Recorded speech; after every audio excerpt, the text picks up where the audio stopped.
sobre este asunto de la reforma de la Ley 30. Entonces voy a dividir la charla en dos partes.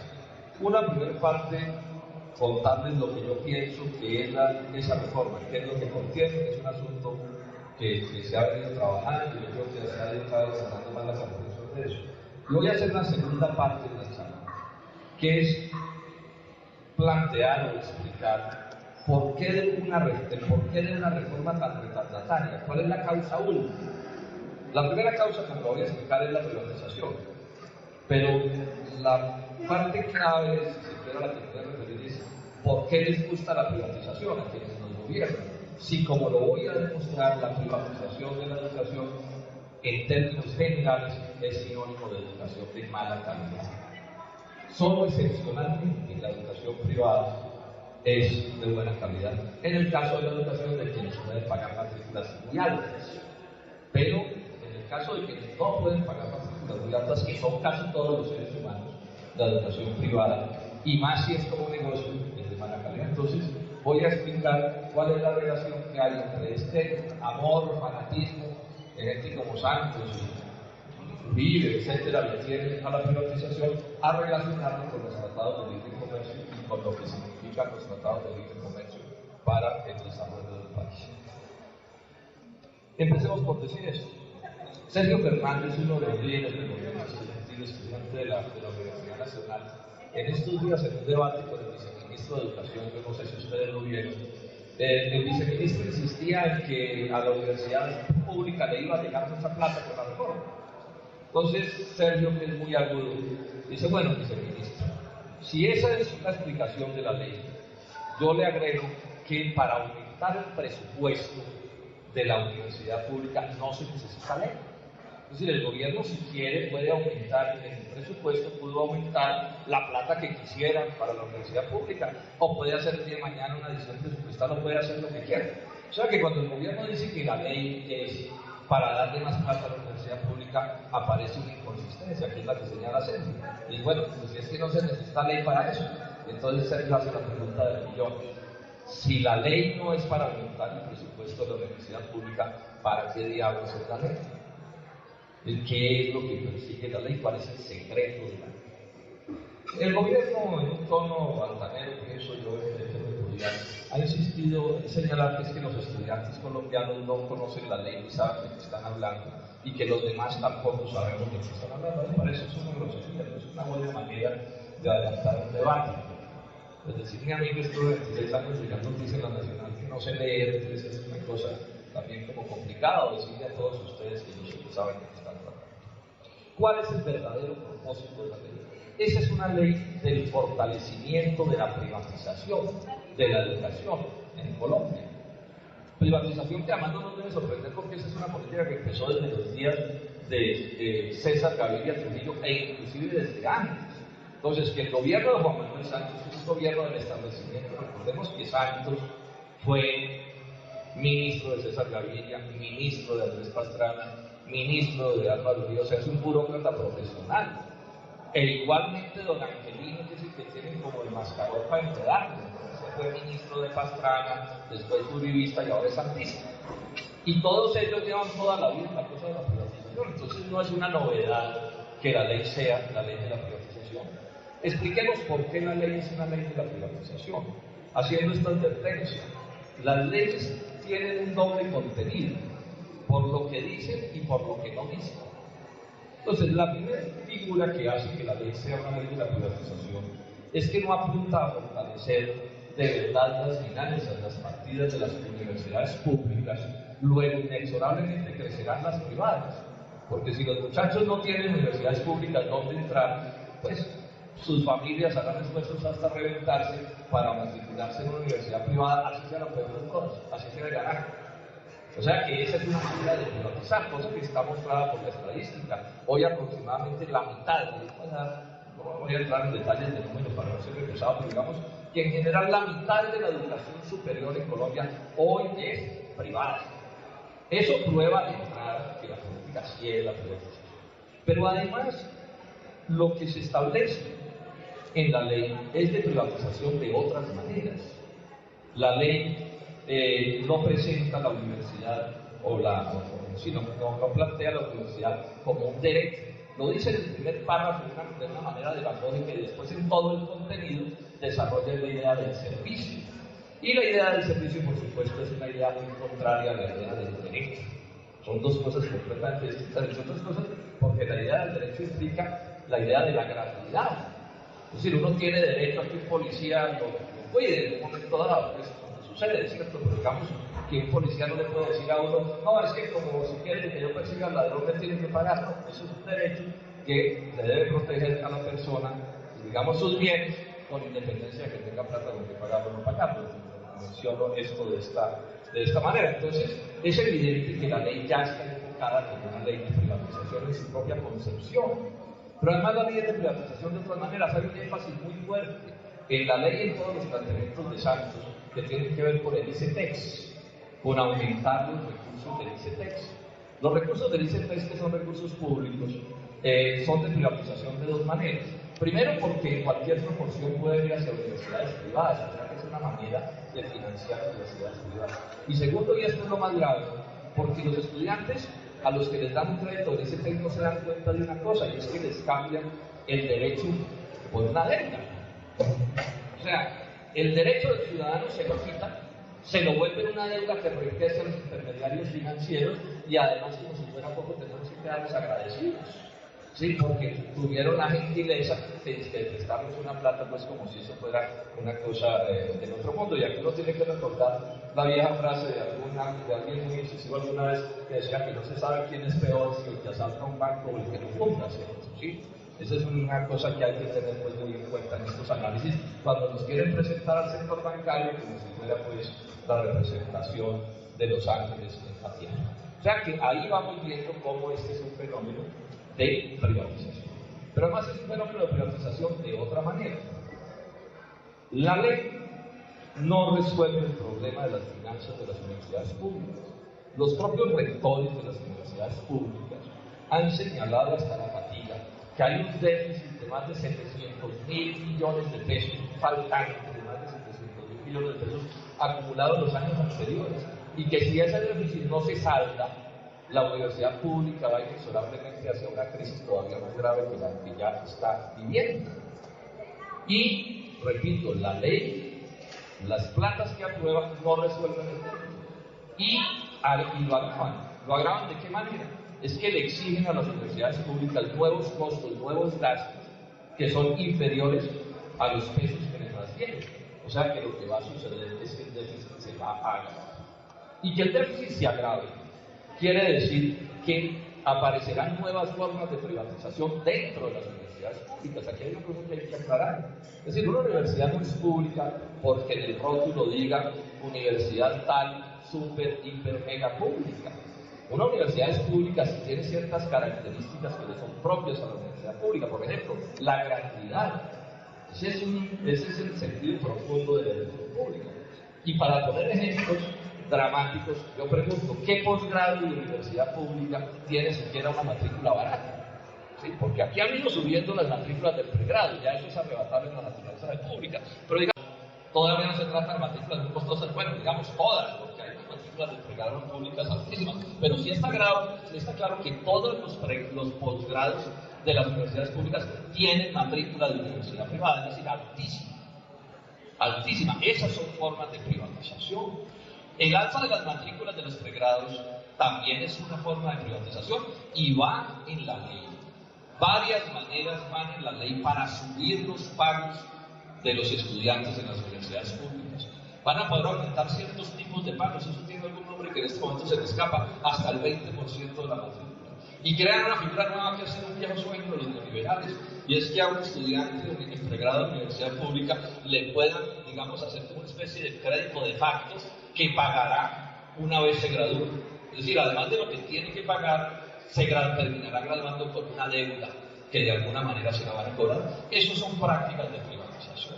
Son prácticas de privatización también el debilitamiento del bienestar de las universidades. Bueno, lo que pasa es que ustedes son muy jóvenes y probablemente casi que no hayan visto nunca ni siquiera el bienestar, pero las universidades públicas serias del mundo, como fueron las colombianas alguna vez, el bienestar era una serie de garantías en importantes en alimentación, en residencias, en otras cosas, que le facilitaban a los estudiantes pobres poder estudiar, o les facilitaban, no, que se los aseguraban, porque de otra manera no pueden hacerlo. También es de privatización el deterioro de la calidad. Esto es bien importante. La educación privada, salvo casos excepcionales, es sinónimo de mala calidad. Luego, cada vez que se deteriora la calidad de la educación pública, y esto lo voy a explicar más adelante las razones de fondo de esto, cada vez que se deteriora la calidad de la educación pública, se privatiza. Por ejemplo, las bibliotecas menos buenas o más malas, el deterioro de los laboratorios, la falta de viajes de estudios, el predominio de los profesores de cátedra. Este es un punto crucial en esto. No puede haber educación de buena calidad que se fundamente en profesores de cátedra. Cualquier universidad pública o privada de alto nivel tiene que fundamentarse en profesores de tiempo completo, para que además de dictar las clases, se les pague para que puedan estudiar, para que puedan escribir, etcétera, etcétera. Yo fui un profesor, me excusan que mencione mi caso, pero pienso que ilustra. Yo fui, ya les dije, profesor internacional, y fui un profesor, digamos, de alto nivel en el escalafón, publiqué libros, etcétera, ¿cierto? Pero si ustedes miran por qué lo pude hacer, es porque a mí me pagaban la semana entera de trabajo, pero yo clase tiza, tenía un número de horas preciso a la semana y tenía un importante número de horas simplemente para estudiar, para escribir libros, para hacer investigaciones, para conversar con los estudiantes. Sin eso no hay universidad que valga la pena. Y esto, por supuesto, es práctica de privatización. Son cosas que están sucediendo y que en muy buena medida la reforma, en la medida en que mantiene el estancamiento financiero de la universidad, empuja prácticas de privatización. Esos contratos que tienen que hacer las universidades públicas por ahí para ganarse una plata desesperadamente, para ver si consiguen unos pesos para la tiza o cosas de ese corte, conducen también a una serie de conductas indeseables. Yo no digo que la universidad no pueda relacionarse con el medio, pero cuando la universidad tiene que relacionarse con el medio, so pena de quebrarse, pasan como con un contrato, que ha habido un escándalo grande en la Universidad de Caldas, donde la universidad termina haciendo un contrato con la Chanti, la transnacional esta, minera, finalmente, contrato que al final para lo que le va a servir la Chanti es para lavarse la cara. Contrato que además contiene una cláusula inaceptable en una universidad, en una investigación de una universidad, es que tiene una cláusula de confidencialidad, que quiere decir que lo que descubra la universidad en esa investigación no lo puede hacer público sin permiso de la Anglo Chanti. O sea, que si la Universidad de Caldas descubre el peor horror en ese proyecto de la Anglo Chanti, no podrá mencionarlo. Entonces, ¿qué tipo de relaciones indeseables se están desarrollando por parte de los rectores desesperados por ver cómo se consiguen los pesos? Esta entonces es una parte grande de la reforma, que se está planteada de distintas maneras. Aparece, por ejemplo, un fondo importante financiero de la universidad pública que va a ser una sociedad anónima. Eso es una fórmula de privatización, por supuesto. El segundo aspecto que quiero mencionar de la reforma, como que la hace indeseable, repito, lo indeseable, como bien se dice, es el conjunto. Yo estoy poniendo algunos ejemplos y detallando cosas, pero es el conjunto de lo que hay aquí. Es la pérdida grande de autonomía. Esto es un asunto de vida o muerte para la alta calidad de la educación. No es posible el desarrollo científico y tecnológico, y cultural, etc., si no es en un ambiente de libertad de cátedra e investigación.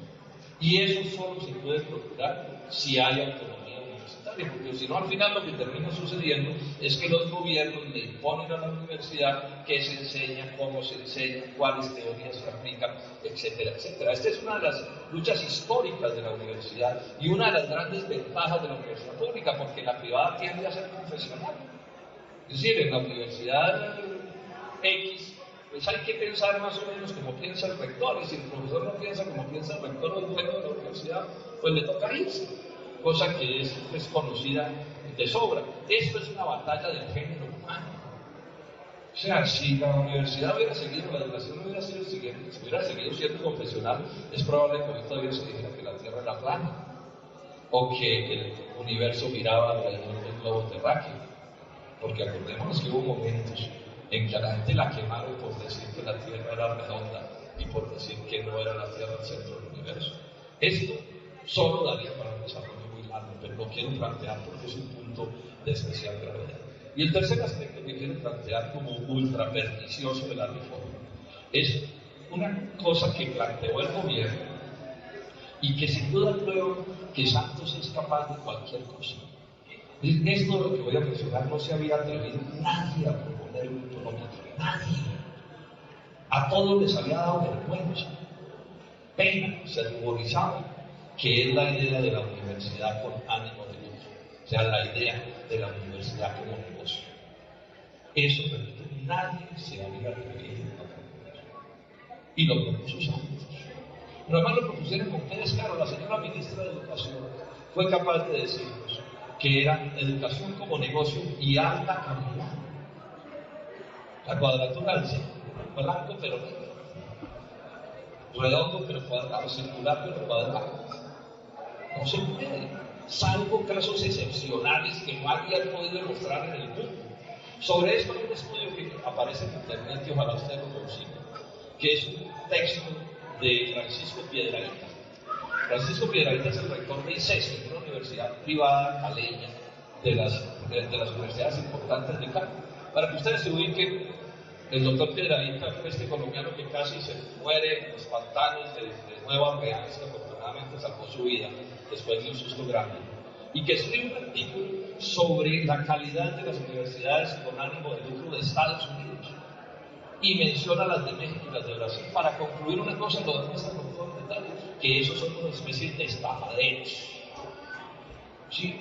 En sitios donde se abusan de la falta de información de los alumnos y de los padres de familia. Que son las peores universidades de Estados Unidos, son las con ánimo de lucro. Universidades que gastan más en publicidad para atraer incautos que en profesores. Y esto, repito, lo está diciendo el rector de una universidad privada, porque también digamos que aquí hay una diferencia en este mundo de las universidades privadas y las públicas, y de si hay ánimo de lucro o no hay ánimo de lucro. Y la explicación de por qué son tan malas es muy simple. Es que en una universidad privada que no sea con ánimo de lucro o en una pública, cualquier peso que le entre a la universidad se debe quedar adentro de la universidad, convertido en pupitres, en tableros, en computadores, en reactivos de los laboratorios, en lo que sea. Pero cuando la universidad es con ánimo de lucro, pues la función de la universidad no es la calidad, sino el lucro. ¿Y cómo se consigue el lucro? De una manera muy simple, es poner la matrícula más alta que se pueda poner, o sea, que resista el bolsillo de los padres, y gastar lo menos que se pueda gastar, para que entre mayor sea el ingreso y menor sean los gastos, es decir, mejor sea la calidad, más gana plata, más plata gana el ingreso. Eso es así de simple, eso lo entiende cualquiera, eso no hay que ser un genio para saber. Entonces, cuando la ministra nos dice educación como negocio y alta calidad, uno no sabe si es que no sabe nada o es que sabe mucho. Yo creo que es que saben mucho, ¿sí? Son bastante pues, despiertos a la hora de hacer sus explicaciones para confundir a la ciudadanía que no conoce de estas cosas. Eso lo propone Santos. Y por supuesto en Colombia hubo una reacción automática, no solo de las universidades públicas, sino de las privadas. Por lo menos de las privadas más serias, de las que no están pensando en que les suene el administrador, como van a aprovecharse de alguna manera.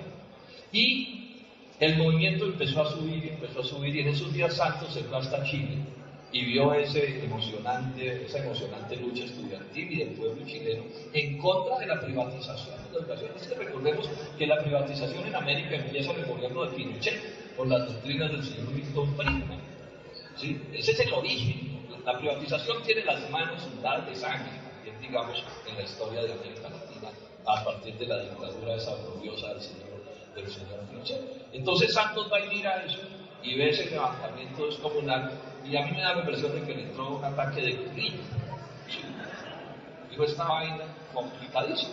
Y entonces se vino y dijo, retirado el artículo del ánimo de lucro. Pero como es Santos, que se inspira en Don Angelino, que son diestros en el arte de impostar, entonces el anuncio fue: retiro el artículo, se arregló el problema y presentaré nuevamente el proyecto. Y presenta nuevamente el proyecto, y como era de esperarse, viniendo el doctor Santos, que se diferencia del anterior en que este es solapado. Entonces está el contenido fundamental de la privatización aquí y de la universidad con ánimo de lucro. Ahí está. Aparece, por ejemplo, la figura de ese fondo que les mencioné hace un momento, aparece la figura de las universidades mixtas. Una institución mixta del ordenamiento jurídico colombiano es una institución con ánimo de lucro, así haya capital público allí, y es mixta porque hay privado también, y bueno, y por otra serie de cosas, varias de las cuales ya he mencionado. Pero además Santos está ocultando un aspecto que es el más grave, que aparece en medio de este debate. Es que en medio de este debate, los gringos deciden aprobar el TLC con Estados Unidos. Y el TLC, yo les cuento, jóvenes, es un documento de 1.300 páginas. Como hemos discutido tanto el tema grande, se piensa que el TLC es solo algo. No, el TLC es lo divino y lo humano, todo. El 100% de los asuntos de la vida de Colombia lo reglamenta el TLC, en lo económico y de ahí en lo social. Son 1.300 páginas, 23 capítulos, de los cuales importaciones y exportaciones y agrarias e industriales se comen unos 6 capítulos y los otros 17 son todo lo demás. Sector financiero, compras públicas, capítulo de inversiones, medio ambiente, asuntos laborales, telecomunicaciones, propiedad intelectual, que en educación es clave. Ese solo capítulo de propiedad intelectual condena a Colombia a la barbarie científica y tecnológica para siempre. No tenemos tiempo de detallarlo, pero les indico qué es lo que muestra el capítulo del TLC, porque al final me voy a volver a referir a este tema.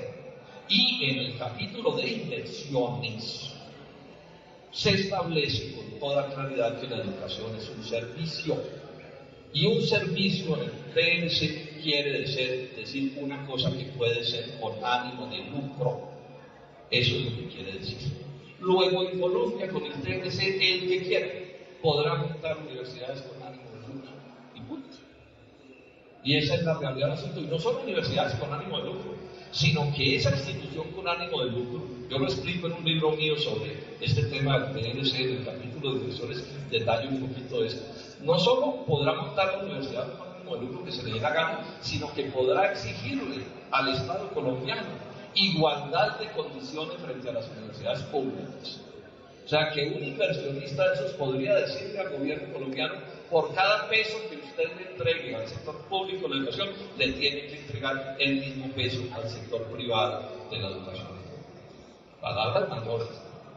Palabras mayores. Y hay también una cosa que se llama el comercio transfronterizo de servicios. O sea, uno podría referirse a cosas como Internet, ¿sí? La misma posibilidad. O sea, que esas universidades gringas con ánimo de lucro podrían terminar montando negocios en Colombia con ánimo de lucro a través de eso que llaman el comercio transfronterizo de servicios, que para ilustrarlo puede ser una cosa parecida a Internet. O sea que cuando Santos dice que el problema está resuelto en la reforma, falta la verdad. Cuando la ministra dice que eso está resuelto, falta la verdad, es muy grave. Decía yo ayer en una intervención que este debate se haga falsificando la realidad. Porque ellos tienen el derecho a pensar como quieren. Es una libertad que hay. Parece que en Colombia hasta el más torcido de los pensamientos es un derecho democrático y bueno. Pero lo que sí no tienen derecho es a engañar a los colombianos echando cuentos que no corresponden con la realidad. Y menos en un ambiente académico. Como les dije, yo la pasé mi vida en la Universidad Nacional y todas las teorías eran respetables. Pero lo que sí no se pudiera faltar a la verdad. No se podían falsificar las cifras, no se podían falsificar los hechos. Porque entonces, ¿qué grado de respetabilidad académica tiene un debate privado de los años? Luego, entonces, jóvenes, la lucha que se está planteando es una lucha que tiene todas las razones del mundo. Mira, aquí están en juego cosas demasiado graves.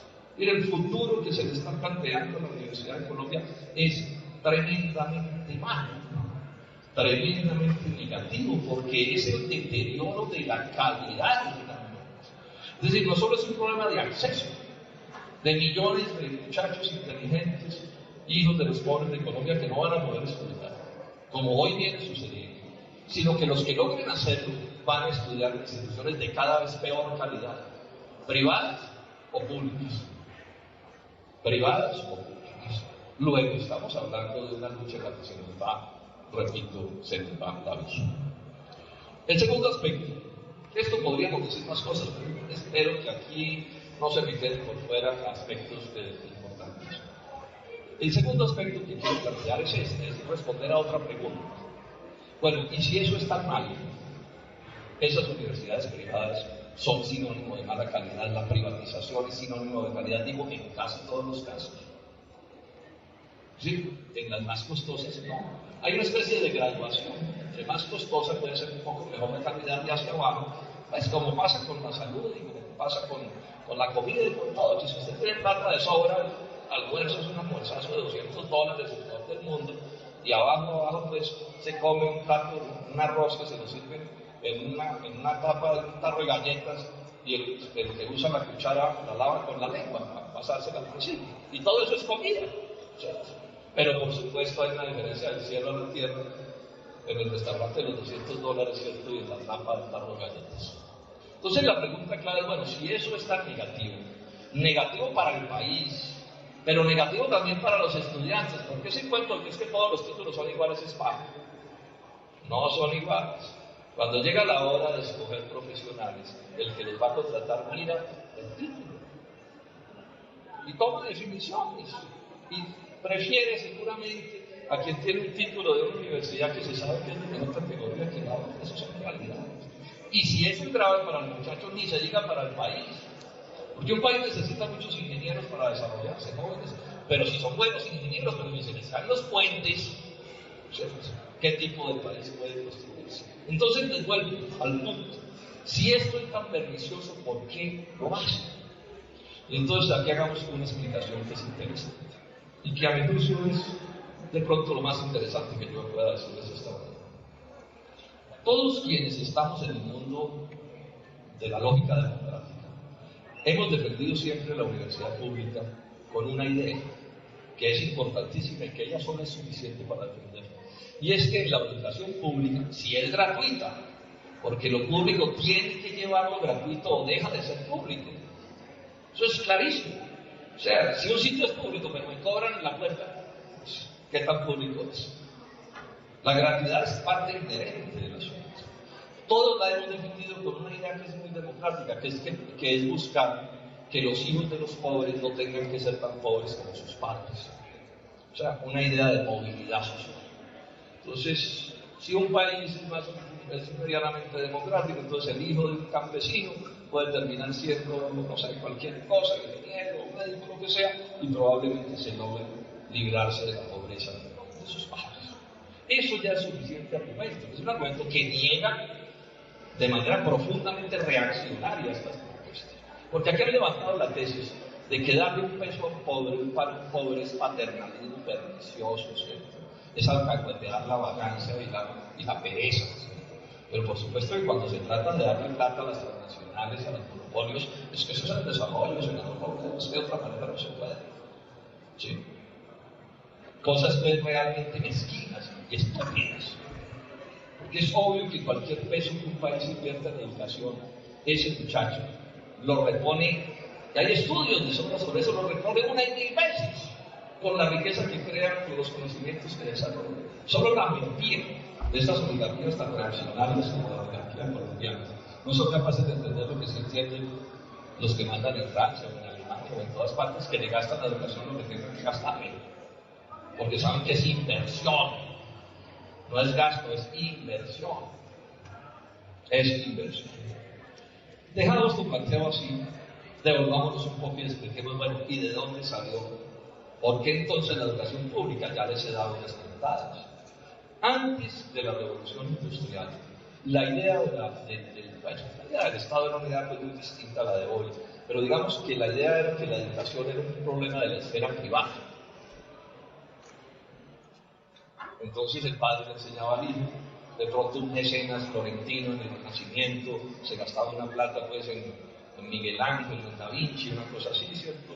Los curas del medioevo, la de la Iglesia Católica, jugaban un papel en la creación y transmisión del conocimiento, los sacerdotes egipcios miraban las estrellas para decir cuándo había que sembrar el Nilo, unas cosas muy bonitas. Pero lo que predominaba antes de la revolución industrial era la ignorancia. O sea, hasta los reyes eran analfabetas. En algún momento la humanidad hace lo que yo pienso que puede ser la más grande revolución de la historia de la humanidad. Es que dice, sin educación no hay desarrollo, sin educación no hay progreso, en la ignorancia no hay nada que hacer, el conocimiento tiene que ser el eje.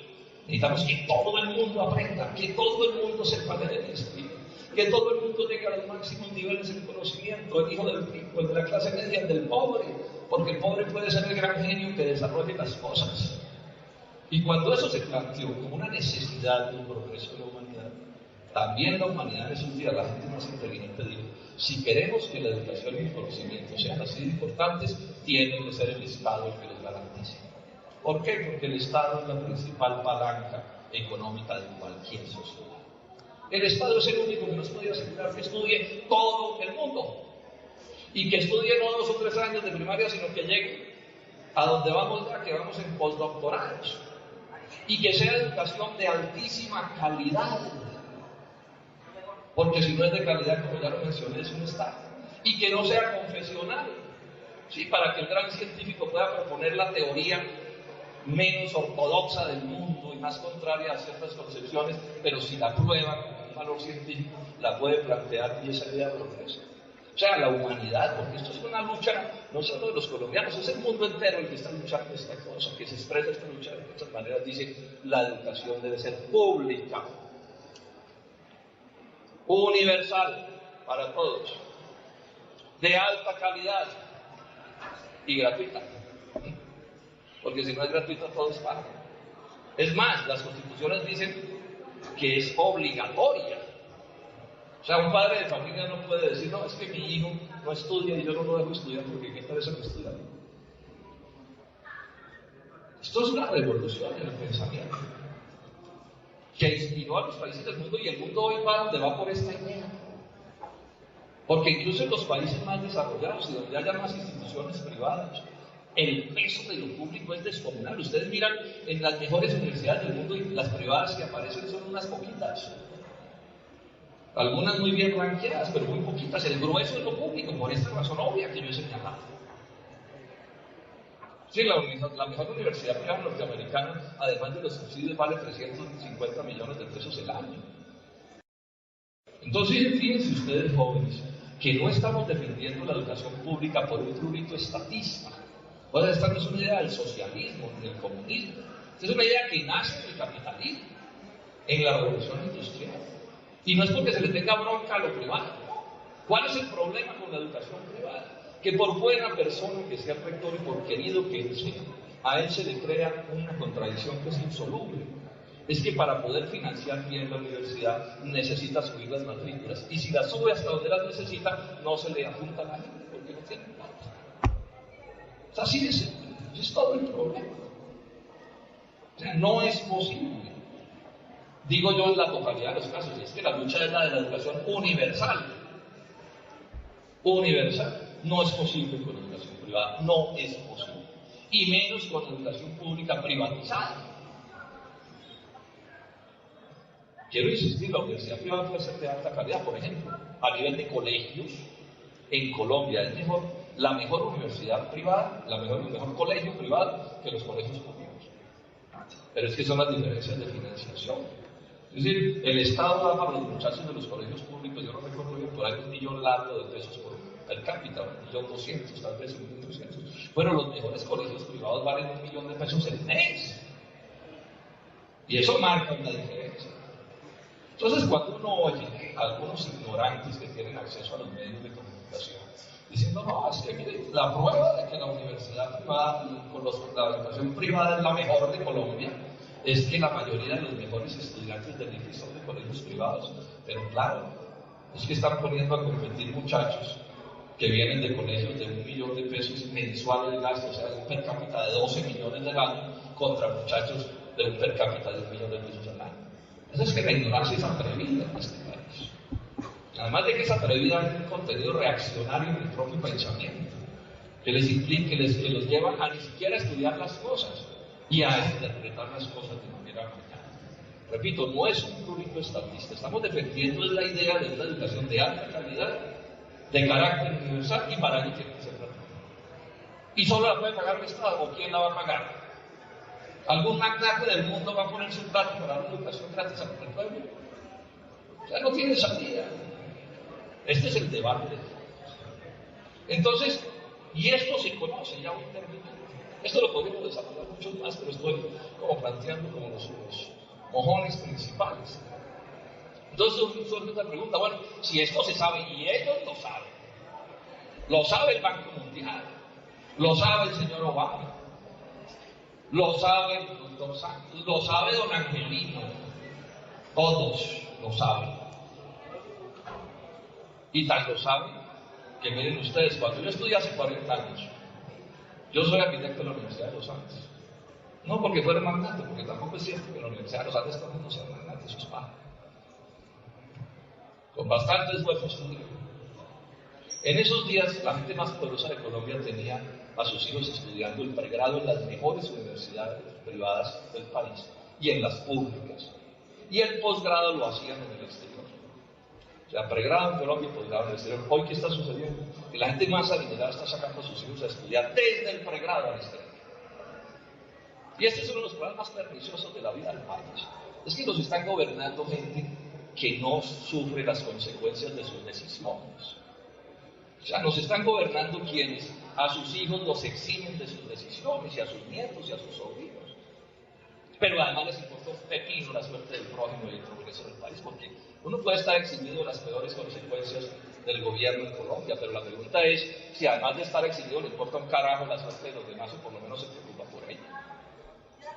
Entonces aquí cuando le determinan al país pésima educación, eso no le toca a los hijos de Juan Manuel Santos. Y entonces se está creando una especie de país de castas.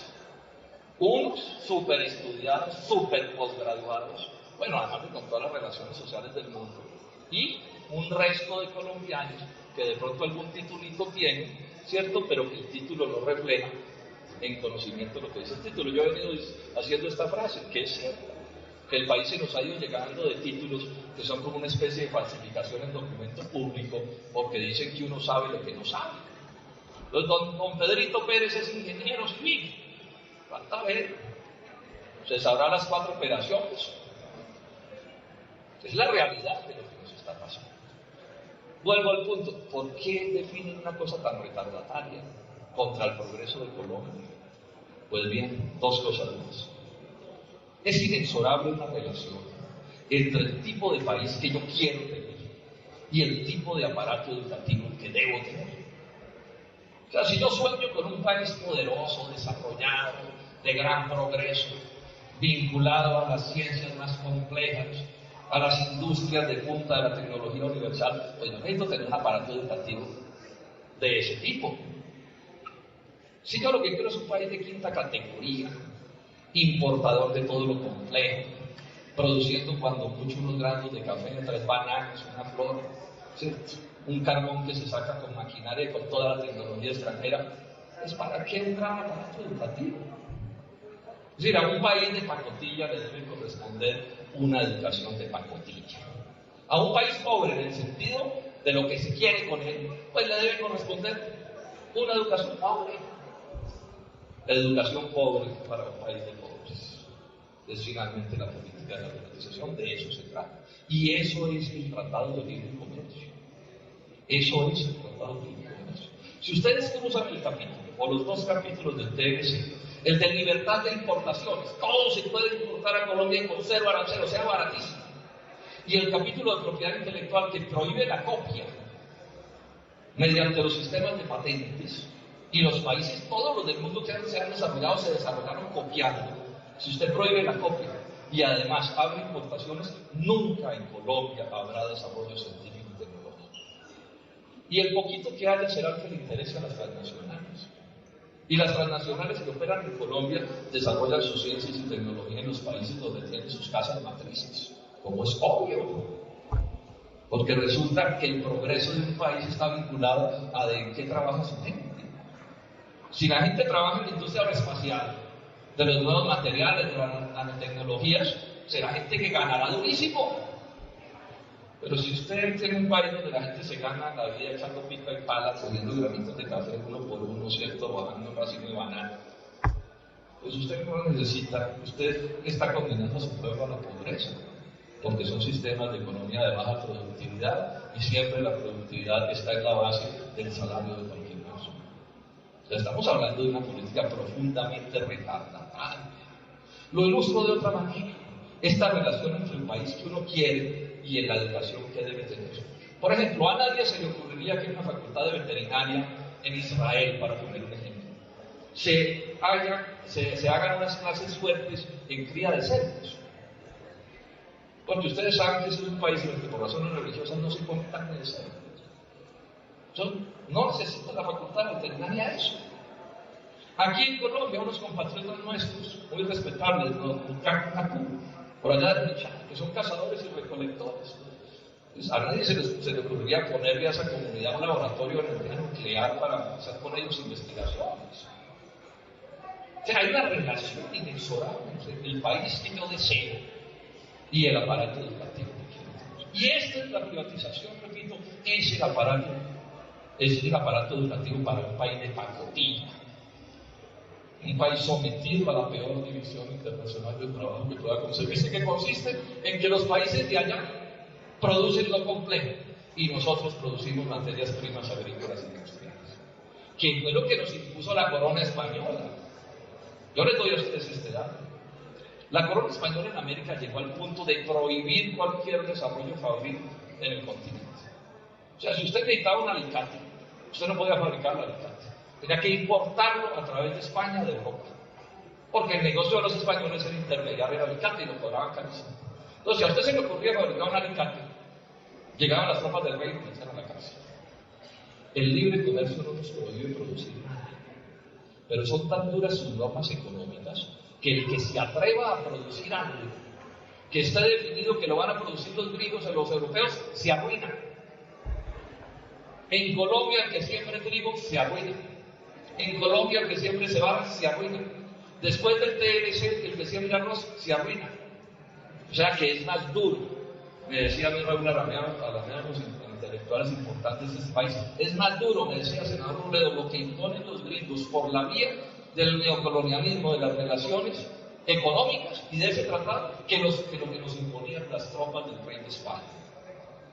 Esto es de lo que estamos hablando, miren el enredo en el que estamos. Termino diciéndoles esto.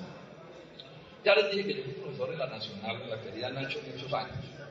Recién yo llegué al Senado, entró a la presidencia del presidente Uribe y puso de rector de la universidad al doctor Marco Palacio, un intelectual de alto nivel de Colombia, eso hay que reconocer. Ya había sido rector de la Nacional, él había sido rector mío, digamos, como profesor. Y el doctor Marco Palacio vino a proponer una reforma académica que debía ser piloto para el país y que ahí está, que consistía en dar la orden de bajarle todos los tiempos a las carreras. Todas las que tenían X tiempo, bajarle 1 año, 2 años o lo que fuera, o sea, para abajo todas las carreras, todos los tiempos. Yo no soy de los que crean que la mejor carrera es la más larga, pero sí creo que hay los mínimos de tiempo que se necesitan para el nivel que yo deseo. Entonces, me pareció muy curioso la orden de bajar los tiempos de las carreras. Entonces me senté a estudiar todos los documentos, todos los libros, todas las cosas, a intentar entender de qué se trataba la teoría. Y de pronto me encontré una frase que decía, o que dice, quizás estamos enseñando demasiado. Rector de la Universidad Nacional de Colombia, quizás estamos enseñando demasiado. Yo cogí ese papel y la vuelta lo miraba de fino a ver si yo no estaba entendiendo lo que decía. Y así es. Y la otra frase que la explicativa agregaba, entregando profesionales que superan los requerimientos del mercado. Y que esta es la frase que desentraña todo este ovillo que les he mencionado. Quizás estamos enseñando demasiado. Esa es una idea, digamos, de relativismo. ¿Qué es más, qué es menos, etcétera? Es una cosa que se puede discutir. Pero entonces él dice, lo de hoy es mucho. Yo creo que la Universidad Nacional de Colombia es la mejor universidad que hay en Colombia. Pero de aquí a decir que estamos enseñando demasiado, pues tampoco. Pero cuando él dice, entregando profesionales que superan los requerimientos del mercado, o sea, que superan lo que necesita el mercado, se entiende. El problema no es que sepan mucho, el problema es que no quieren un país desarrollado. Y el problema es que para los negocios que están planteando, no necesitan que la gente sepa eso, que sepa menos es suficiente. O sea, educación pobre para un país pobre. ¿Sí? sistema educativo colombiano adecuado a las realidades del país de pacotilla. Y entonces, con esa idea, repito el caso todas veces en este tipo de charlas, esta idea.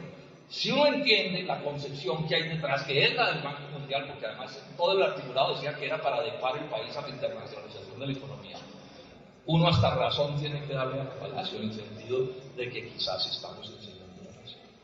Es decir, si en Colombia, por ejemplo, no va a haber producción de cereales, ni TLC, ni trigo, ni maíz, ni arroz, ni ajonjolí, ni sorgo, perdón, etcétera, de cereales, pues seguramente a las facultades de agronomía les sobra un año. Porque ¿para qué va a ser eso?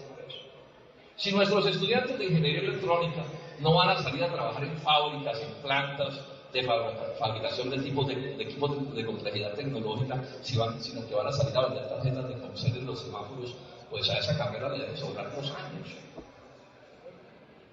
Si nuestros economistas, porque esto no es solo en el terreno de las ciencias naturales, en el terreno de las ciencias sociales se impone un pensamiento único a escala global. Hay que pensar como piensa el Fondo Monetario Internacional, hay que pensar como piensa el imperialismo, hay que pensar como piensan los monopolios, y si no, usted es un antidiluviano, un dinosaurio que no sabe adaptarse a las circunstancias. Entonces, si usted no se mete en el cuento de que la felicidad depende de montarse en el bus del imperialismo cuando sea colgado de la placa, usted es un tipo que no entiende nada. Entonces, si en economía nuestros economistas no tienen que diseñar esta cosa compleja de cómo sacar a Colombia del subdesarrollo, sino que nos traen a repetir como loros las fórmulas del consenso de Washington, a esa carrera les pueden sobrar son 3 años. ¿Para qué más? Ese es el lío en el que estamos, mis queridos jóvenes. Miren que esta sí es una batalla en serio, en esta batalla se nos va la vida. Porque es la batalla de si vamos a construir un país que valga la pena, un país que corresponda con nuestros sueños, un país que corresponda con las necesidades que tenemos, o vamos a seguir revolcándonos en el subdesarrollo. En el subdesarrollo. Ayer entrevistaron, mantiene el periódico El Tiempo, al exministro de Hacienda, el doctor Carrasquilla, que es uno de los gurús del neoliberalismo, además un hombre de grandes negocios, pero lo presentan como una cadena. Entonces le preguntan, oye, ¿qué es lo que va a exportar Colombia? El tipo dice, no, pues, no sé, pero bueno, no, esto aquí se crean condiciones y yo creo que en unos 5 años aparecerá un sector con el que vamos a invadir el mundo de nuestros productos. O sea, mientras los opositores al TLC estamos dando números, cifras, etcétera, etcétera, esto nos dice que algún día aparecerá algo. Otro de los gurús del neoliberalismo, el doctor Alejandro Gaviria, que escribe en el periódico El Espectador, es el decano de Economía en los Andes. El domingo escribe un artículo, Derecho contra mí, que dice una es contra mí, lleno de rabia. Y primero dice que las cifras que está dando Santos sobre el crecimiento de la economía con el TLC no son ciertas. Y eso puede ser peor, pero con toda tranquilidad después dice, pero es que esto no es un problema de números y de cifras. Ahí donde se juntan los reaccionarios que están contra el TLC, pues hay que estar del lado del TLC y yo no doy números. Hasta allá estamos llegando. Hasta allá estamos llegando. O sea, el debate sobre el desarrollo nacional es sin cifras. Es con sueños. Ustedes oigan a los ministros, a todos, ¿qué es lo que vamos a exportar? Y arrancan, es de esperarse, es de desearse. Yo quisiera, en un sueño vi, ¿cierto? No sé quién por allá logró vender una chirimoya, ¿cierto? ¿Sí? Mientras el país lo están deshaciendo con ese tratado. Tanto que estoy levantando como una especie de bandera en una carta que lo ha mandado ya al espectador. Sí, vamos a montar aquí un debate nacional. Es con cifras en la mano, señores neoliberales. ¿Cómo así? ¿Cómo así que es con sueños? Pero ojo, los ingresos de ellos no son sueños, porque todos están vinculados a las transnacionales y al capital financiero. Y aquí estoy recomendando una película que se llama Inside Job, Trabajo Confidencial, búsquela, se consigue en internet, para que ustedes se aterren como en esa conspiración de los banqueros gringos que destruyó la economía del mundo o que precipitó la crisis. Un papel fundamental lo juegan académicos de las grandes universidades norteamericanas que dictaban clases de día y por la noche hacían negocios con los banqueros. Porque entonces aquí también nos vamos a poner francos. ¿Sí? O son académicos o son negociantes. O por lo menos que firmen decano de no sé qué, pero debajo le ponen en dónde se gana la plata. Para que todos sepamos aquí atenernos. Cartas sobre la mesa. Pero aquí no pueden seguir los periódicos entrevistando que dicen técnicos, que son el hombre de Rothschild en Colombia. Entonces es un técnico. El ministro de Hacienda un día me regañó en la Comisión Quinta porque yo le dije que todo eso estaba planteando la reunión, pero senador, ¿por qué me trata así? Yo soy un académico. Toda la vida en la universidad, tanto que yo me sentí como más víctima. Y después descubrí que tiene grandes contratos como con seis transnacionales. Yo no les niego la posibilidad de ese profesor que además de profesor tenga contratos con las transnacionales, pero que se lo cuente a Colombia. Pero no pueden coger la respetabilidad que da la academia, porque cuando uno es académico en serio renuncia a la plata y ocultar esta realidad de las que estamos hablando. Como ustedes ven, jóvenes, la lucha que están dando vale la pena. Y concluyo diciendo esto. Ustedes saben que yo soy del Polo. El Polo es el único partido que se opone a la reforma del 2030 del Congreso. Hay además un par de congresistas de los verdes que están de acuerdo con nosotros en esa lucha, y bienvenidos a esa lucha, pero como partido somos el Polo los únicos. O sea que hoy en el Congreso de Colombia, contra la ley 30, estamos muy poquitos. O sea, la esperanza de derrotar esa ley en el trámite es cero. Por eso los estudiantes tienen razón cuando dicen, nos retiran el proyecto. O sea, la discusión la hacemos por fuera del Senado y de la Cámara, porque adentro estamos muertos. Son 260 todos los congresistas y nosotros somos 15, o sea, nos tocan como de a 20. ¿Sí?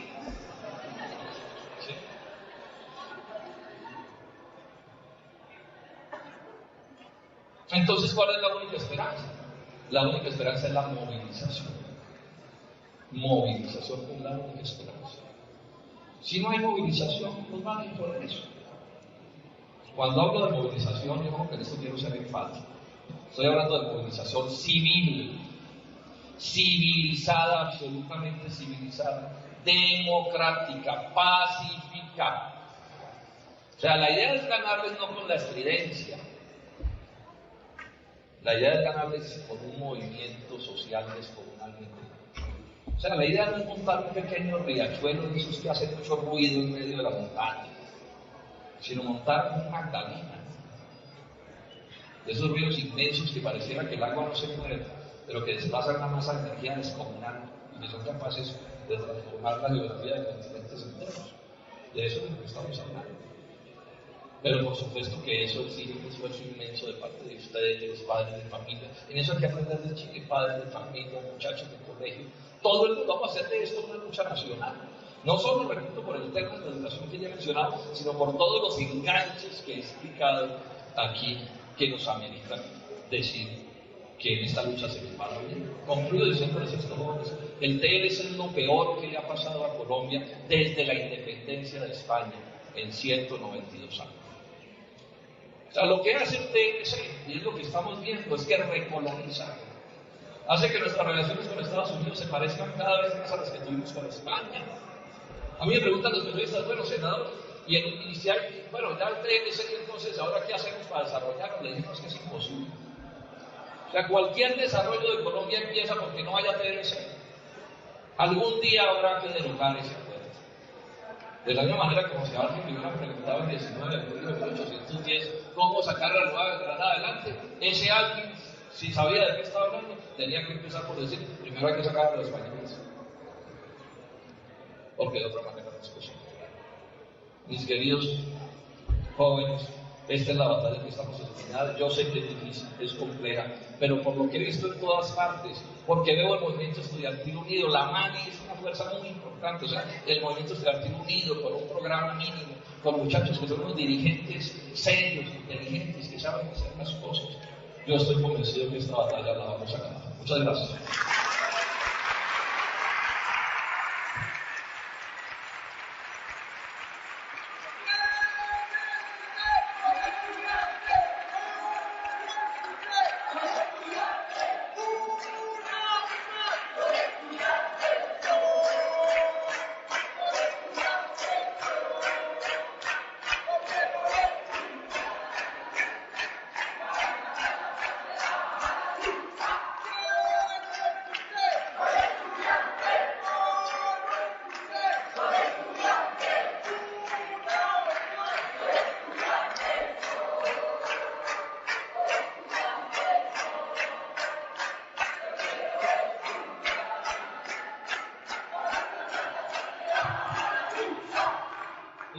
Damos